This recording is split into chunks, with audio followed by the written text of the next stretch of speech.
En agronomie, la semence est l'intrant le plus important car d'elle dépend la productivité des exploitations agricoles ainsi que la compétitivité d'un secteur.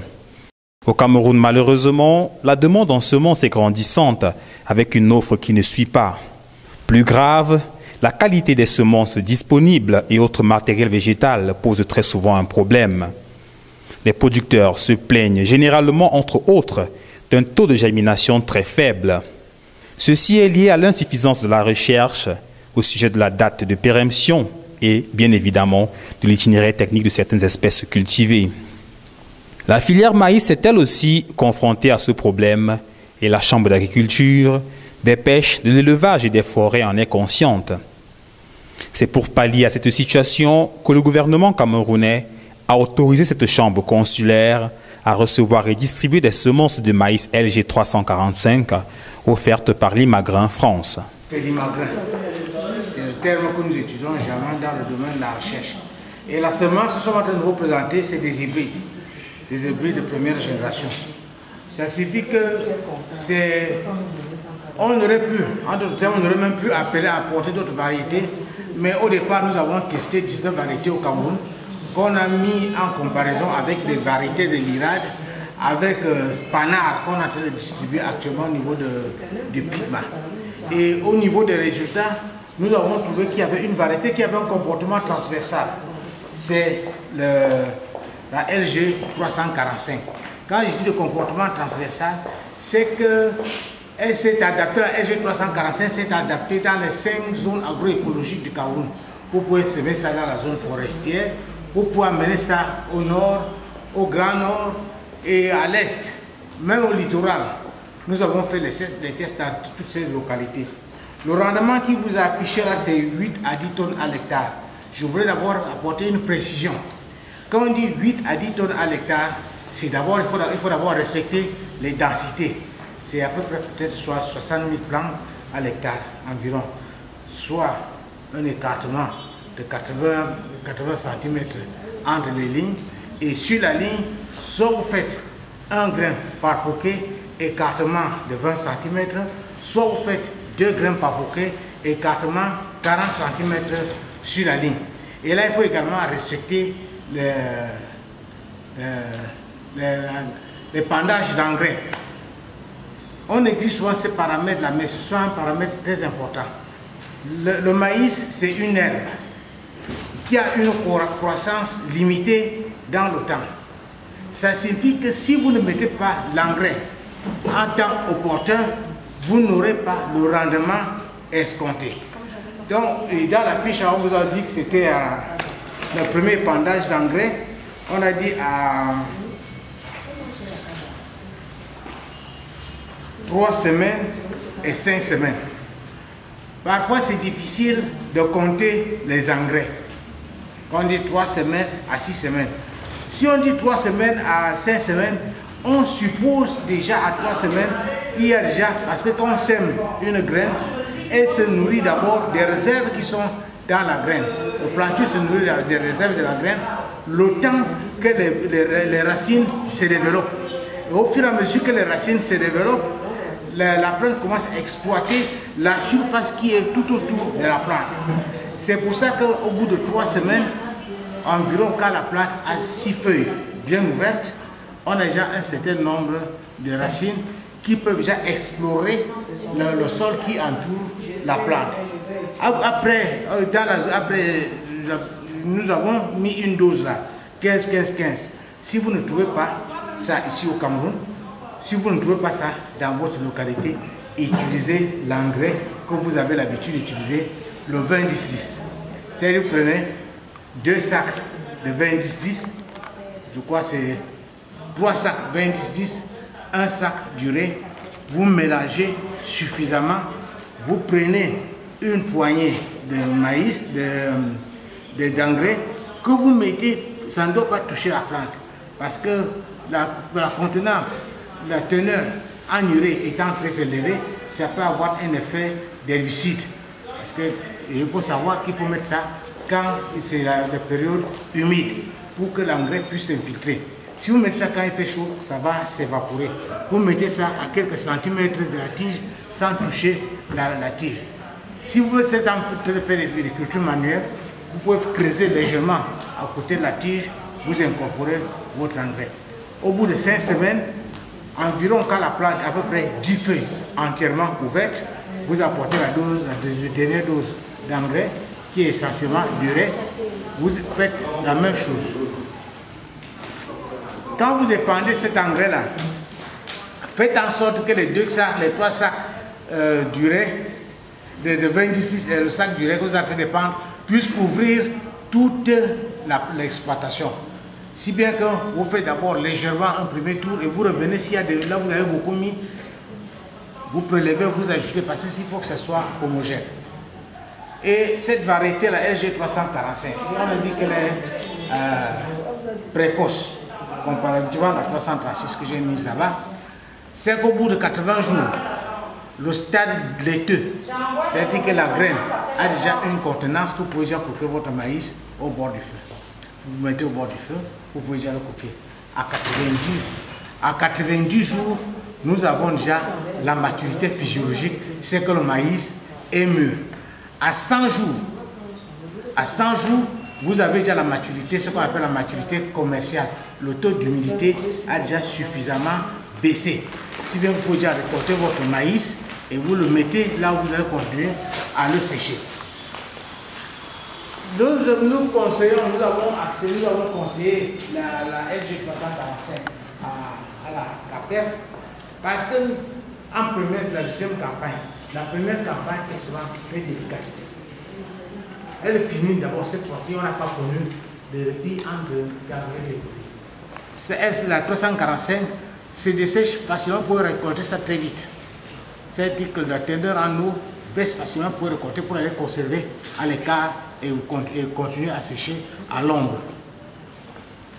Si vous faites ça, mais à la deuxième campagne, qui est d'ailleurs très indiquée, vous aurez tout le temps de laisser votre maïs au champ pour récolter parce que nous avons constaté que la plus grande partie de nos pertes, les pertes du maïs, c'est à la récolte, après la récolte, pendant le stockage. Pendant la récolte, une bonne partie du maïs reste au champ. Après la récolte, au stockage, c'est humide, ça se gâte. Et au stockage, les insectes consomment ça suffisamment. La LG345, je ne vais pas amener la fiche, la valeur agronomique et technologique. La LG345 est très riche en vitamine A, comme l'autre. C'est pour ça que nous avons conseillé ça pour ceux qui font l'élevage. D'abord, c'est écrit, très conseillé en nutrition animale. On met animal grand A. Voilà à peu près des petits détails que je pourrais vous ajouter. Et je pourrais m'étendre un peu plus si vous avez des questions plus précises à en poser. Le maïs est la première culture au monde avec 35 millions d'hectares. Et bien évidemment, c'est aussi l'aliment de base de la population.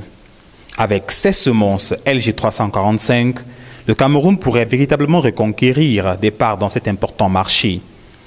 Cette variété de maïs précoce peut donner entre 8 à 10 tonnes par hectare en 100 jours seulement. On obtient donc des plantes solides avec de gros épis aux gros grains. Le taux d'humidité est très réduit, ce qui permet un séchage rapide et donc limite les pertes. Étant généralement facile à récolter même à la main, il garantit aussi un excellent rendement, de quoi satisfaire pleinement les cultivateurs camerounais. J'ai une plantation du côté de Mbandjok, c'est une localité à peu près 100 km de Yaoundé.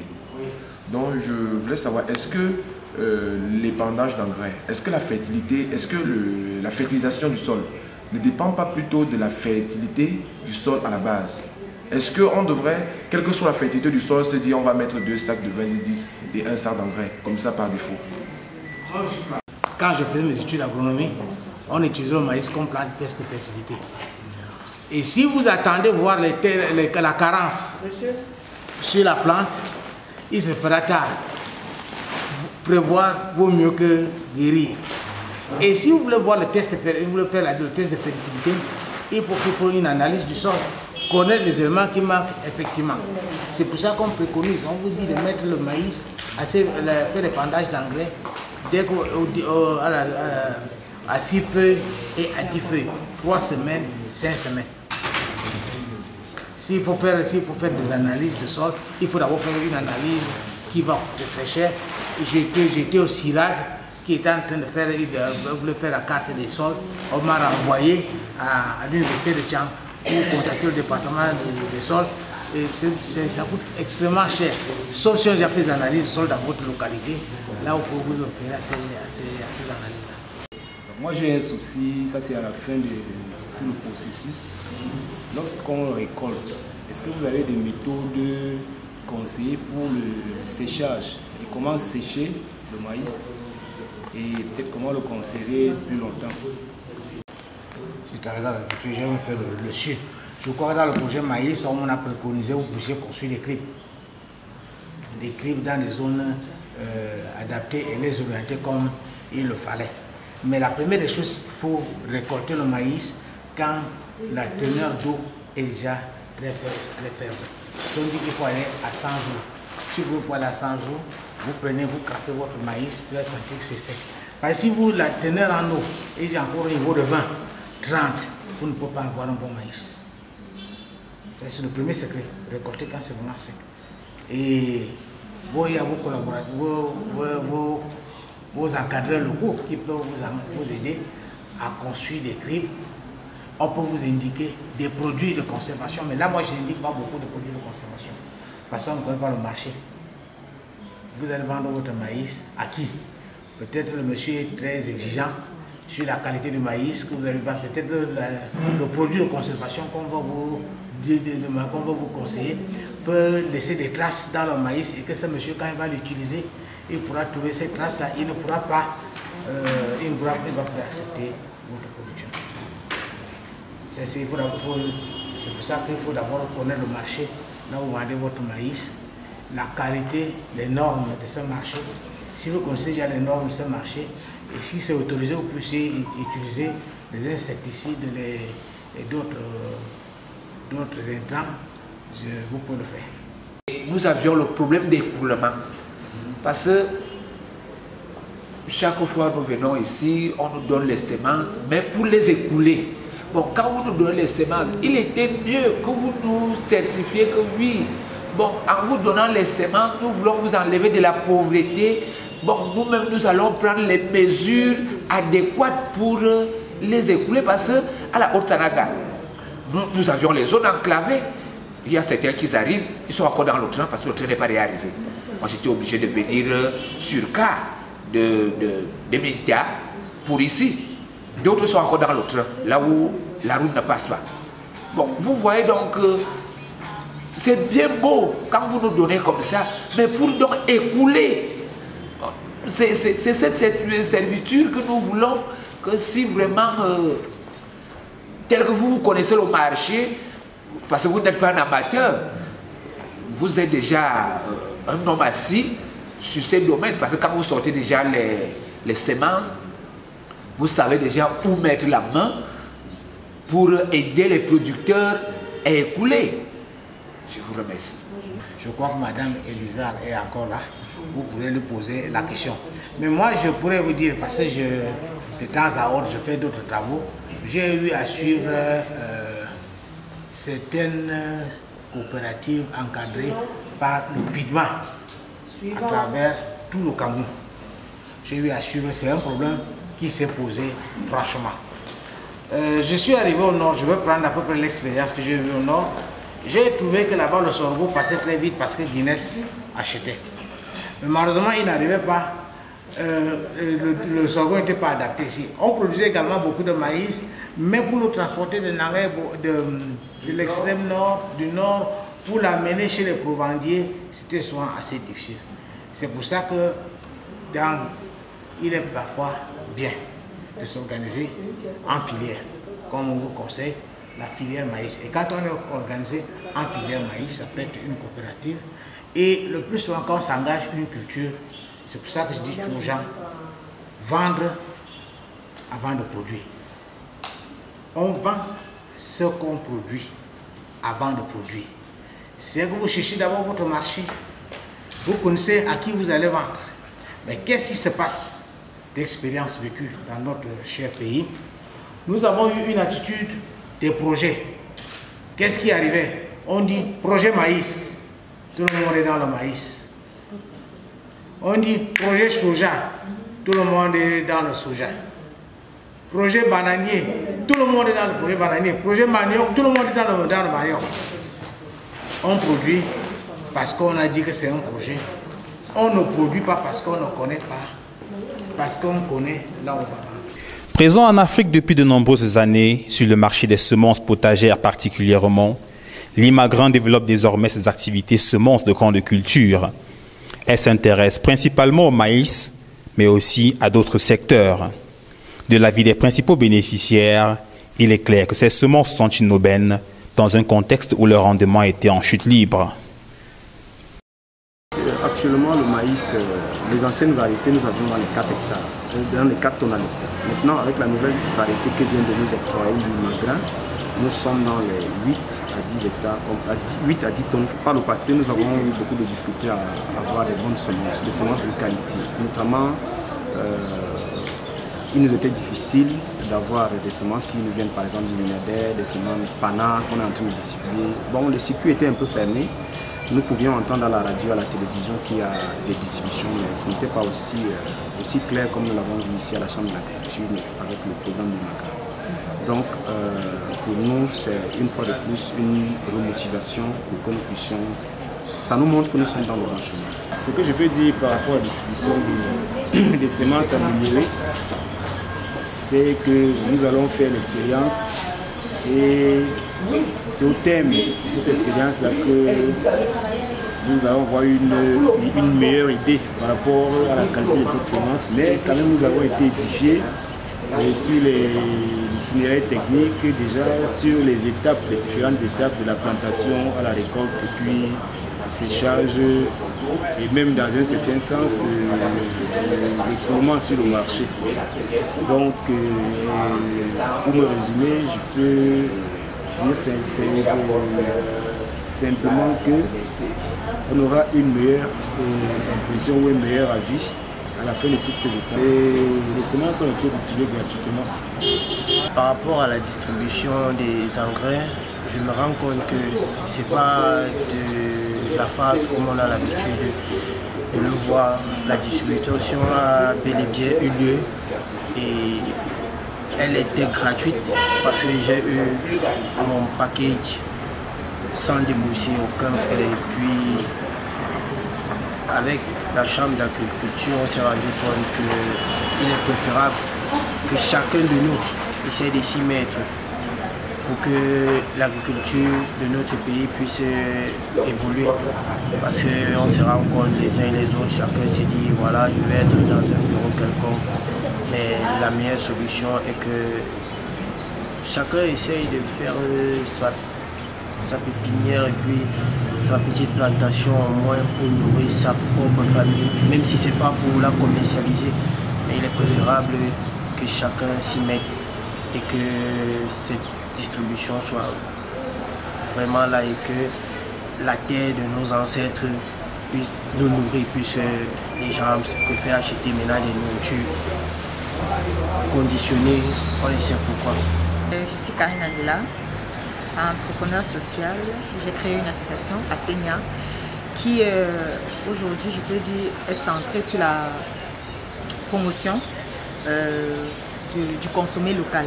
Voilà, donc c'est pour ça que je suis ici, parce que tout à fait, on donne des semences de maïs qui seront sémées au Cameroun, précisément dans la localité d'Union Esso, par Djen. Voilà, donc on va expérimenter ces grains de maïs. On se dit que après 90 jours, 100 jours, on aura une solution peut-être plus palpable de ce que c'est que ce maïs offert. Voilà, donc c'est un peu ça. Et puis nous pourrons indiquer à tous les jeunes entrepreneurs, de l'agronome, je vous dis comme ça, de l'agriculture en général, peut-être les indiquer s'ils peuvent venir et s'en procurer, ou s'en procurer surtout si c'est des bonnes semences. Voilà, c'est une très belle initiative, parce que je soutiens des initiatives pareilles. Alors j'encourage la Chambre d'agriculture de continuer à nous donner des opportunités comme ça à la jeunesse et aux jeunes entrepreneurs camerounais. Je suis vraiment très ému de la sémence qu'on vient de me donner pour la consommation locale de notre pays, et vraiment la lutte que mène le président de la République, la lutte contre la pauvreté. Je crois qu'avec cet exemple, tous les jeunes qui ont mon âge, qui ont la volonté de travailler manuellement, vraiment je les demande de suivre l'exemple du président de la République, le président Paul Biya, qui veut vraiment que les jeunes se mettent confortablement au travail manuel afin de lutter contre la pauvreté et sortir de l'émergence 2035 qui est réservée plus particulièrement aux jeunes que nous sommes aujourd'hui. Donc je crois que cet événement que nous vivons aujourd'hui là est vraiment droit tel que le président de la République veut, le président Paul Biya. Donc vraiment je suis très content de recevoir la sémence du maïs hybride. Voyant les explications données, ça fait en sorte que en 1 hectare, 2 hectares, automatiquement un jeune sort de la pauvreté. Par rapport à la distribution des semences initiées à la Chambre d'agriculture de l'élevage et des forêts du Cameroun, voir qu'elle se passe d'une manière, c'est-à-dire de façon précise, où chaque personne respecte son poste et la distribution se fait bien, il n'y a pas de problème, il n'y a pas... Bon bref, ça se passe bien. Avec Madame Esther qui s'en occupe très bien. Cette distribution s'est faite de façon gratuite. Personne n'a déboursé, même pas un franc pour y avoir, puisque c'est une semence qui vient pour contester au Cameroun. Pour les principaux piliers de cet événement, la CAPEF et l'IMAGRAN, cette journée aurait également été mémorable pour plusieurs raisons. La particularité de notre semence, c'est que c'est un vrai hybride. Ce n'est pas les hybrides qu'on présente au marché, parce que la majorité de maïs que nous trouvons ici au marché, que les gens appellent hybride, c'est des composites. Et le maïs que nous sommes en train de présenter, c'est sa teneur en vitamine A, qui est très utile pour la nutrition humaine, et son cycle qui est très court. Et sa résistance à beaucoup de maladies qu'on trouve sur le marché et qu'on trouve sur le terrain. C'est résistant à beaucoup de maladies sur le terrain. Comme vous avez vu dans la fiche, c'est un maïs qui résiste à l'averse. Qu'on appelle l'averse, c'est quand un coup de vent vient, il tombe très vite. Donc il résiste à l'averse. Comme je l'ai dit tout à l'heure, non seulement qu'il résiste à l'averse, il résiste également aux maladies. Et il n'est pas très long.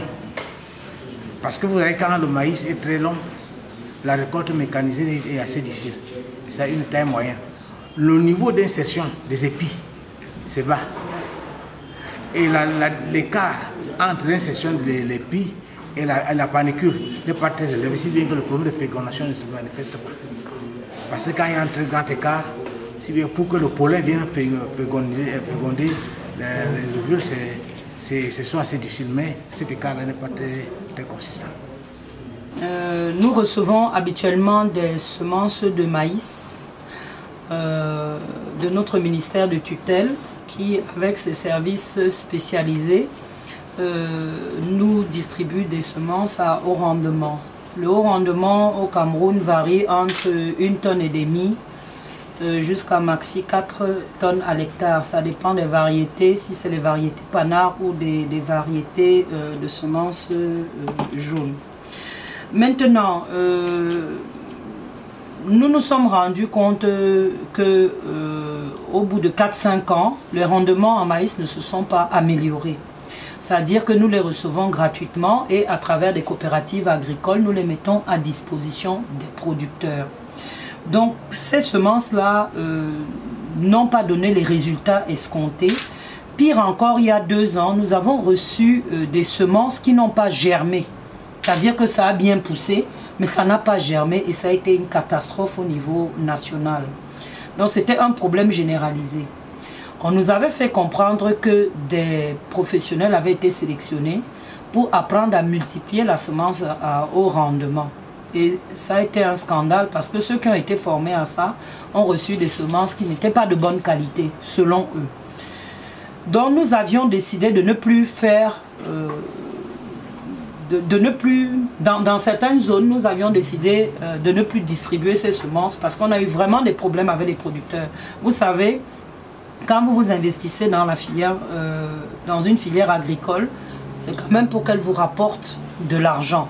Or, quand un planteur vous dit qu'il a perdu 1 à 2 millions par hectare parce qu'il a investi dans l'aménagement de la terre, il a investi en irrigation, etc. C'est très gênant pour nous d'avoir encore à diffuser des semences qui ne sont pas de bonne qualité.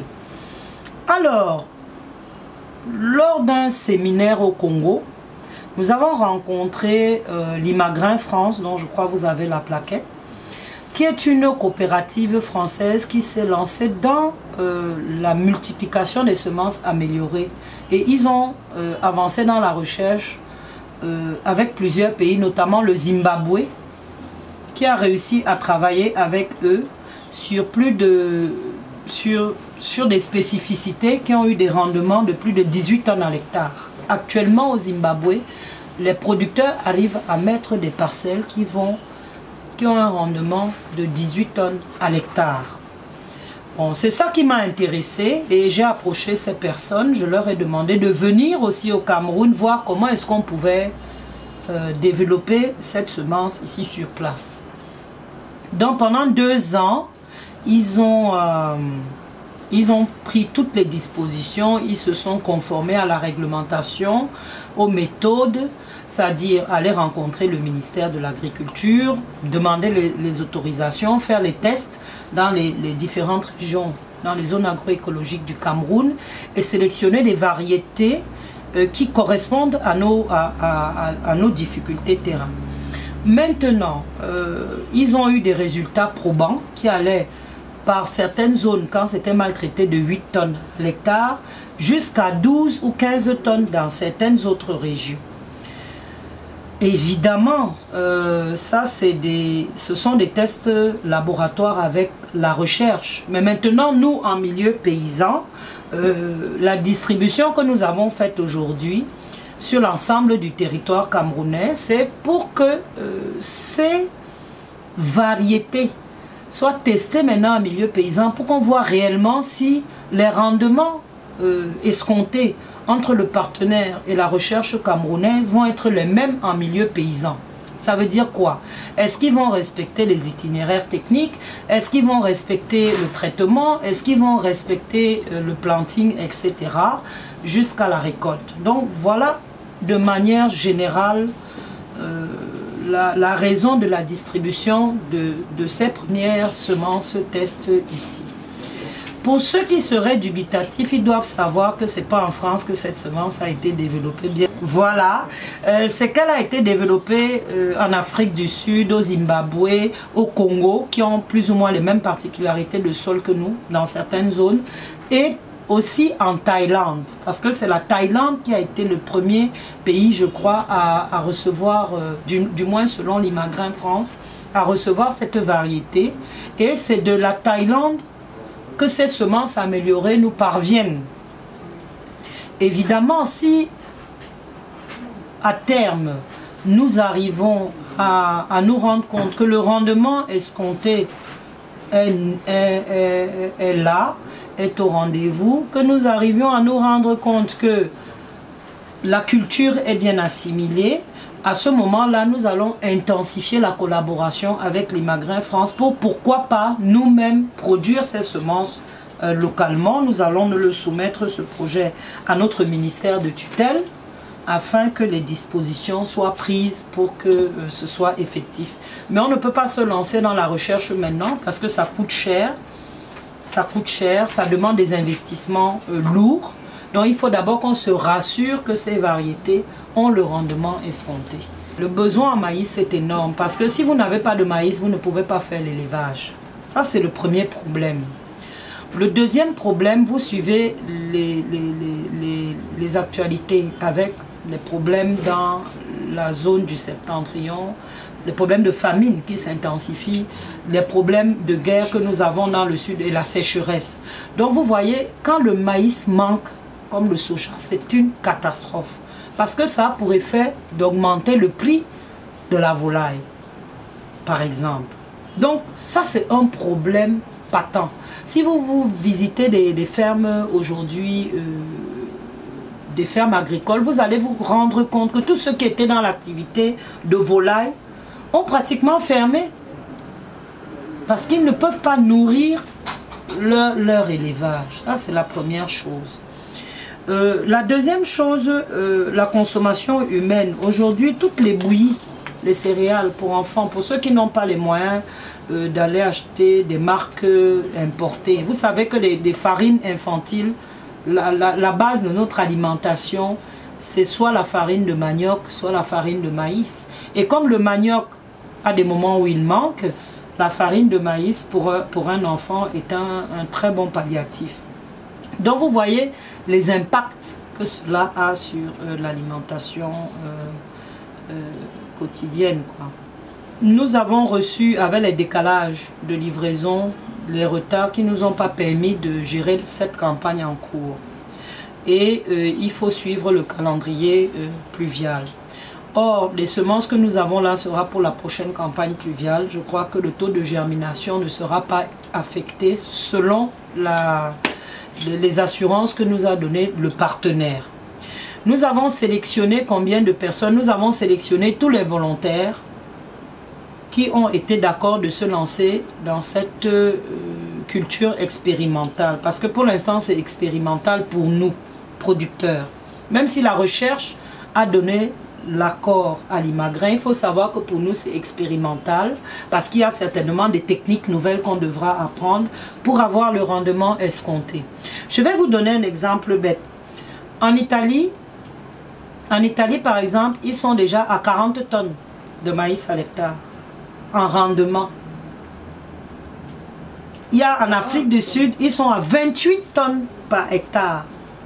Je doute qu'un Camerounais puisse vous dire qu'avec tout ce qu'il aura surchargé en engrais, en je ne sais quoi, qu'il ait même pu dépasser 5 tonnes à l'hectare depuis des années que nous sommes dans cette filière au Cameroun.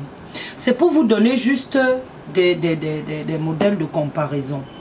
Maintenant, en Italie, vous allez voir, nous on nous conseille des espacements de 20, 25 x 30. Bon, mais en Italie, vous allez voir que l'espacement est de 8 par 8. Ça double le rendement, ça triple même le rendement sur la même parcelle. C'est des techniques que nous n'avons pas encore ici. Et ce sont ces nouvelles techniques culturelles qu'il faut aussi qu'on teste. Parce qu'au-delà du rendement de la semence du maïs, nous devons également revoir nos méthodes de planting.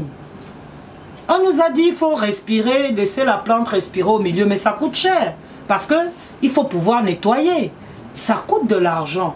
Or, la photosynthèse n'a pas le temps de se développer quand vous êtes de 8 à 10 cm. Parce que la plante de maïs va grandir avec le soleil. Et en bas là, vous n'aurez plus besoin de nettoyer.